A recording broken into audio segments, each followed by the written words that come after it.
Halo semuanya, kembali lagi dengan saya, Salsabila Aljetira Rosadi, dengan NIM 225100063 dari Program Studi Pendidikan Matematika. Di sini, saya akan membahas tentang konsep matematika dalam permainan tradisional engklek. Selamat menonton!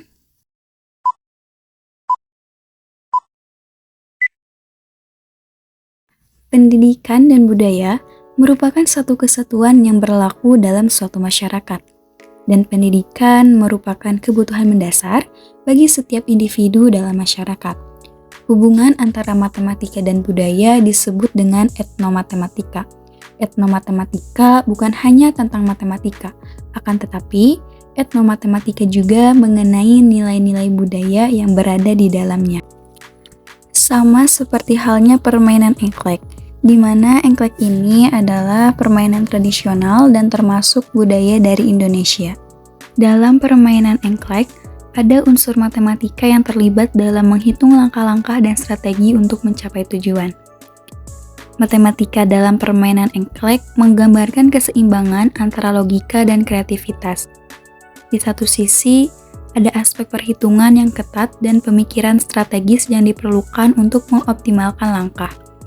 Di sisi lain, ada ruang untuk improvisasi dan inovasi, di mana pemain dapat menemukan solusi kreatif untuk mengatasi tantangan yang dihadapi. Ini mencerminkan bagaimana matematika tidak hanya tentang mengikuti aturan yang ketat, tetapi juga tentang menemukan pola dan solusi yang tidak terduga. Pada permainan tradisional engklek, terdapat unsur matematika atau konsep matematika di dalamnya, yang terdiri dari bangun datar, membilang, jaring-jaring, kekongruenan, dan refleksi.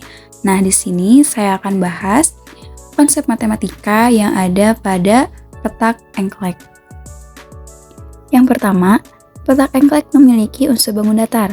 Hal ini dapat dilihat dari bentuknya yang terdiri dari susunan persegi panjang dan setengah lingkaran.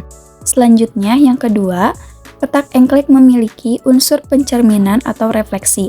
Hal ini dapat ditunjukkan dari bentuknya yang jika kita gambar sebuah simetri sehingga memotong petak engklek menjadi dua bagian kanan dan kiri, maka akan terlihat bahwa bagian kanan simetri dengan bagian kiri.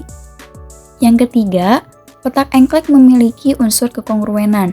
Hal ini dapat dilihat dari bentuk setiap petaknya sama, di mana setiap petak terdiri dari 3 persegi kali 2 persegi. Persegi yang dimaksud yaitu dua buah paving berbentuk persegi panjang. Yang keempat, petak engklek memiliki unsur jaring-jaring. Hal ini dapat dilihat dari bentuknya yang mirip jaring-jaring kubus.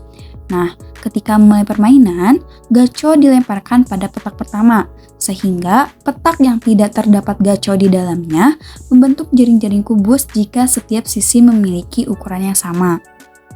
Kemudian, yang terakhir, petak engklek memiliki unsur membilang. Hal ini dapat dilihat dari urutan petak yang akan dilalui saat bermain engklek. Nah, mungkin cukup sekian pembahasan dari saya mengenai konsep matematika yang ada pada permainan tradisional engklek. Sebenarnya masih banyak konsep matematika yang ada di dalam permainan tradisional engklek. Mungkin nanti saya akan bahas pada video selanjutnya. Thank you for watching. Dadah!